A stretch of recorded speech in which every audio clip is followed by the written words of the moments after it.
So I was just going to start with an introduction a little, tell people who you are and a little of your background. Okay. Well, my name's Colin Beagley, and I've lived here in Grand Haven for the last 14 years. I grew up mostly in California. That's where I was not born, but I was raised pretty much from childhood, right around San Francisco. Um, but I moved here about 14 years ago. I had a lot of family out here, needed a little bit of a change, so came out here. Since then, I've met my wife. We have two kids. We live over on the east side of town. And I'm currently working in Walker, Michigan at Tube Light. We're an aluminum storefront window wall system or provider. And I'm a custom project manager there. And I'm 41 years old. Okay. So, what is the drive for you to run for city council? I really it started because I got tired of complaining about things, and if I wanted to see a change, I decided I wanted to be the change. So I started exploring those options and looking into it. I have a little bit of experience. I was on junior city council that worked with the city council in Livermore, California, and I worked as a lobbyist for the California Dairy Campaign when I was in college. Um, but I haven't done much in politics since then, and it's time for me to make a change and get myself out there and try to make the town a little bit better and progressive and just move forward. What issues do you see coming before city council in 2020, and what are your strategies for working through those? Well, I mean, the big issues that everybody's talking about right now is, obviously the affordable housing, what's going on with the Sims power plant, the recreational medicinal marijuana issues that are being, talked about right now. And then obviously the big one is the infrastructure, the new millage that's going to, be up for the vote coming up here in November. So those are, some of the biggest ones that are coming up. um, and really, my strategies is, I like the fact that it's nonpartisan because we don't have to worry about the politics of it all. I just want to work with the city council members. I want to work with the city. I want to talk to the citizens to figure out what's best for everybody, and then find, because obviously not everybody's going to agree on everything. So let's find, if we can't agree, let's find a compromise. Let's work together, and let's do what's best for the city. That's my main goal. Is I don't want to ever step in and say no, this is the way it has to be, because that you can't work like that. You have to work together and do what's best for the city as a whole.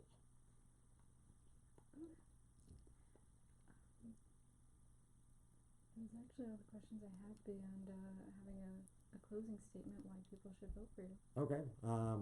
Well, again, I don't have much experience in politics, especially at this level. But I'm driven. I'm passionate. I want to make a change. I want to do something better for the city, and that's why I'm asking for people to vote for me.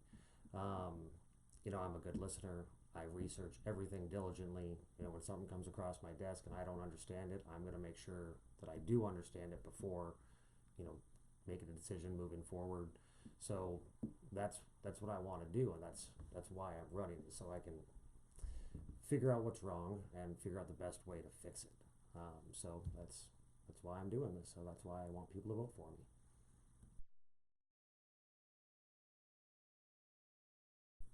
So to start off, I would like to just do a quick introduction and a little bit of your background.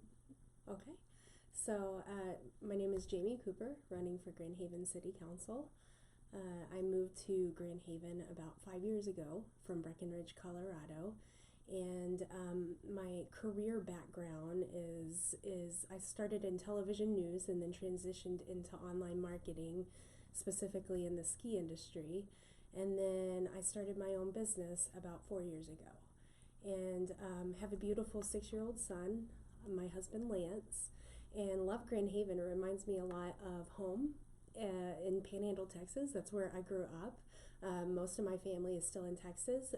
We moved here to Michigan because that's where my husband grew up, and we came here to be close to family, and I absolutely love it here.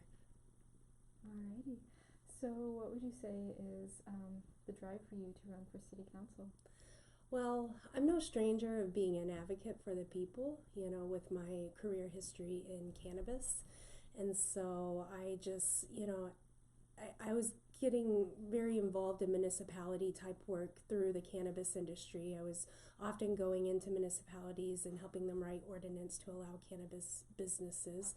And during that time, I started really paying attention to the local politics here in Grand Haven, and eventually decided that that's what I wanted to do. I knew that I kind of wanted to start tiptoeing into politics in some form, and I really want to make an impact on our community and continue to make it a better place for all and our future generation. Alrighty. So what issues do you see coming before City Council in 2020, and what would you do, and what are your strategies for working through those? So obviously we have to figure out something with the closure of the Sims plant and how we're going to source our power. So that's a discussion that is going to continue to be had. I think there needs to be a great relationship between the Board of Light and Power and the City Council, and I'd like to see us look into alternative solutions such as solar and wind, and figuring out exactly the best steps to move forward. Another issue that I think that we got to tackle is housing affordability. It's a huge issue. It's something that I faced with my own family, and it seems that it's hard for those that work here to find a place to live. About a year ago, we were living in a house that was owned by friends, and they decided to sell that house, and we ended up having to put a deposit down on a house before even seeing it. We knew that there weren't going to be a whole lot of options available, and so that's what we did. And I think that it's something that we need to address. We need to build smart within our city, look at building into other areas of town such as Washington Square and Easttown. That's basically the questions I have. Okay. So now I have an opportunity for a closing statement of why people should vote for you. So I ask everybody to vote for me on November 5th because I truly want this job. I want to be a leader in our community.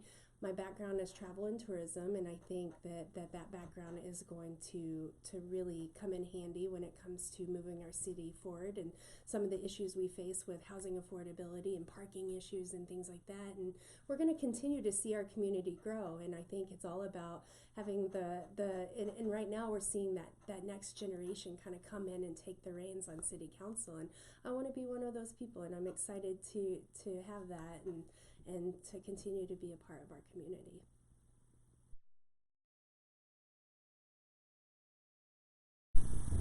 Alright, I'd like to start off with just a little introduction about yourself, a little bit of your background. Yeah, fantastic. So, my name is Ryan Cummins. Obviously, I'm 32 years old, and through this election process, I've told people not to be deterred by my age. I've been on our Planning Commission since 2015. On our Zoning Board of Appeals, I've been on there since 2017. I currently serve as chairman. I've also served the community with the Ottawa County Sheriff's Office since 2012. I'm on the Reserve Unit and the Marine Patrol Unit for the Sheriff's Office. I'm currently the squad leader for our North End units and help my sergeant lead our units in the northern part of the county. I currently work full-time as an event planner for the City of Muskegon. And I have previous state government experience as well. I worked for 6.5 years for the state of Michigan in the primarily the child welfare field. I worked as a child welfare specialist. I worked as a Child Protective Services investigator, and then I managed an investigation unit for Child Protective Services for over 2 years as well. I have a Bachelor of Arts degree in Criminal Justice from Michigan State University. I'm a member of the Michigan Association of Planning.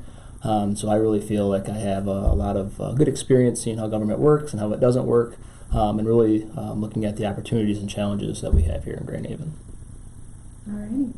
So I know we've touched on this already, but what is the drive for you to run for City Council? Oh, absolutely. So I really want to see Grand Haven remain prosperous, but really looking towards future generations to make sure that a good life is attainable here for those future generations. I think there's a lot of ways that we can improve Grand Haven so that all people can benefit. And so I think looking at some of the top issues that we have in the community, and the big decisions that we're facing, such as our Board of Light and Power transition, looking at affordable and attainable housing, maintaining fiscal responsibility, and looking at our tax rates.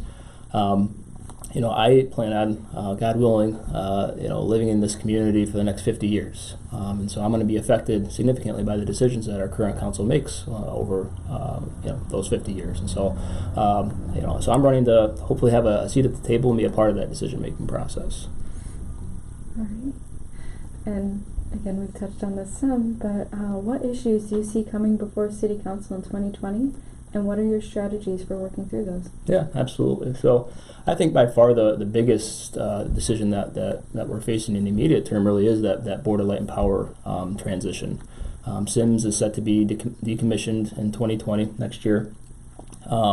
May be done as soon as February if the coal runs out, or if they can get the mechanical parts to last that long. I was just in the Sims plant a couple weeks ago during their open house, and it's fascinating to see the inside, but it's in rough shape. The equipment is it's breaking down, it's failing, it's seen its better days. It's met its life expectancy in that regard.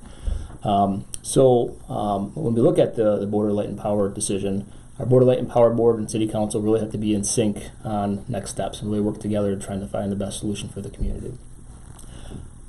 Obviously, our Board of Light and Power has two sides to it. We have our power generation side, we have our power distribution side. So I very much agree with folks that want to maintain a local BLP that focuses on the distribution side of things. So those are the folks that are going out and maintaining our power lines. They're the ones that are going to respond quickly when we have a power outage to make sure that locally we're getting our power back up and running. But on the power generation side of things, the recent decision by council and the BLP was to go forward with this 36 megawatt natural gas plant that was going to cost about $60 million.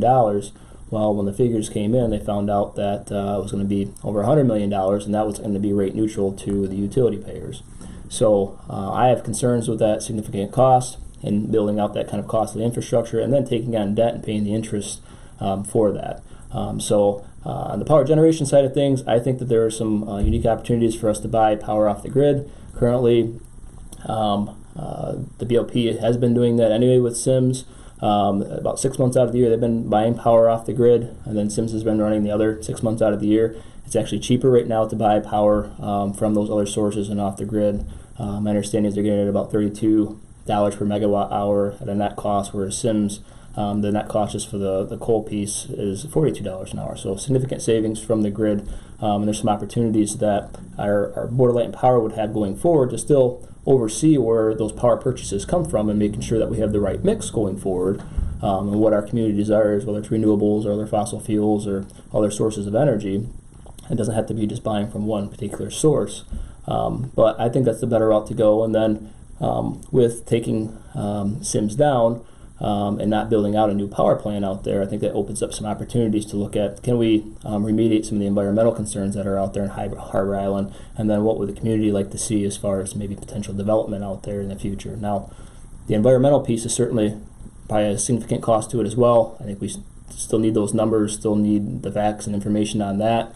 It's an extremely dirty site. I mean, there's coal ash out there. It used to be a dump, so it does present a lot of challenges, but I think it's at least worth looking into and then looking at the potential investment on it. And the last thing I'll say on the BLP piece is, this is a significant decision.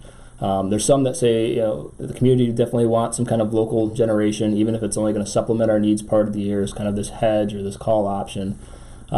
Because it's such a big decision, maybe it's something that we need to put out all of the options and all the facts, in a neutral way to the community, and maybe the community needs to have a direct vote on this to decide the next steps on that. So I think that's the number one biggest issue.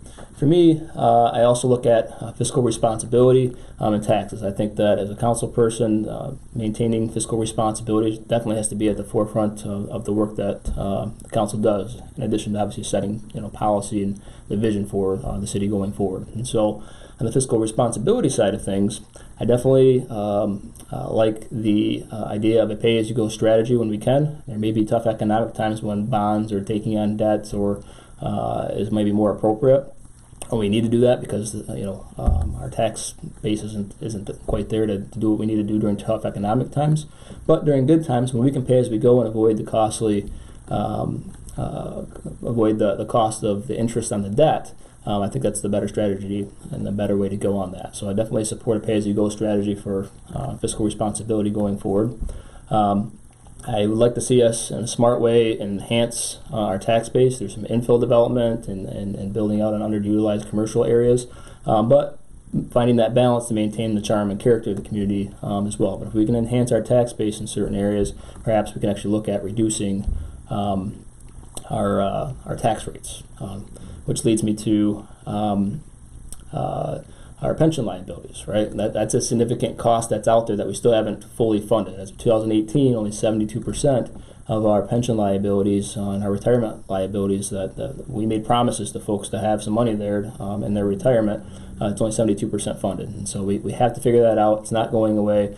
My generation and folks who are going to be here for a long time are going to have to pay that debt, so we got to figure that out.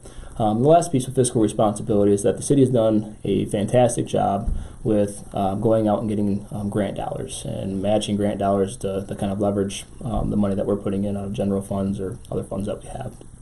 But the reality remains that the revenue sharing from the state is significantly lower than it was pre-recession. So pre-recession, if the trajectory had continued, we'd be bringing in around $3.5 million in revenue sharing. Instead, we're getting about $1 million from the state in revenue sharing. So that's a $2.5 million shortfall where essentially the state is saying, well, you know, you can come to us and apply for some grants, and then we'll tell you if that project is good enough to give you money back to your community. I'd like to see us elect a state legislature who says, you know what, we're going to give the money back to the local communities because they know what's best for their local tax dollars.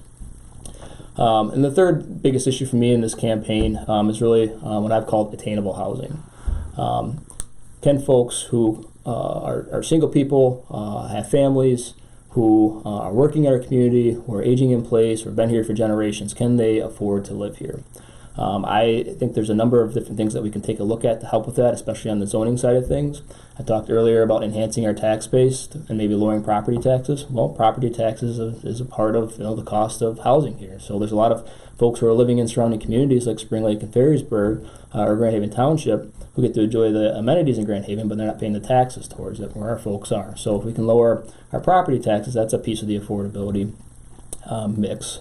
The other thing I think we can do is we can look at our zoning to allow some smaller units to be built out. So instead of building 900 square foot or 1,000 square foot units, can we allow for 600 or 700 square foot units to be built out?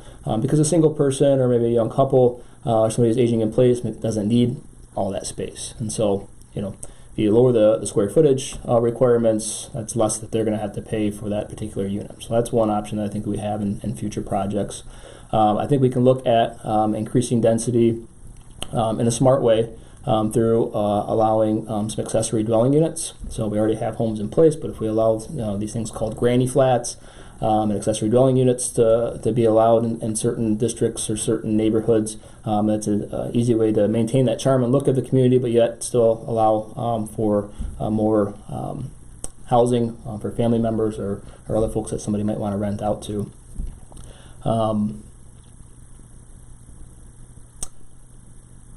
So like I said, that's what on the attainable housing front. I said I think those things can help. The other last thing I want to say on attainable housing is that our South Side district back in 2007, a lot of the two-family and multifamily homes became illegally non-conforming use. So they weren't able to continue, or they were able to continue as two-family and multifamily dwellings, but they weren't allowed to build any more, and they weren't allowed to make improvements to their property. I think we could look at changing that back in our zoning ordinance, allow two-family and multifamily dwellings in our South Side district, so those homeowners can make improvements to their property. And again, we're maintaining the charm and look of the area, but then we're allowing for some increases in density in some of those homes as well. So, yeah, thanks. All right. So now we just have an opportunity for like a closing statement of why people should vote for you. Yeah. No, I appreciate that. So, like I said, I feel like I was very lucky to buy my home here 5 years ago, and like I said, I'm looking, at living in this community for the next 50 years, and I love Grand Haven. I love everything Grand Haven has to offer. We have some fantastic things happening here. I want to keep Grand Haven prosperous. And I just want to have a seat at the table to be a part of those decisions going forward. I believe that I have the experience, even though I'm a young person, to help. Move Grand Haven forward in a balanced way, that we can maintain a balanced economy of manufacturers and local retailers, our restaurants and breweries and distilleries, as well as service providers. I think we can maintain that balance going forward. I think that I have the right knowledge and experience to work on some of those zoning updates going forward. And really, what it comes down to for me is that I've made a commitment to folks to do the same thing that I do on the Planning Commission and the Zoning Board of Appeals. that's really to listen and learn from people of differing views.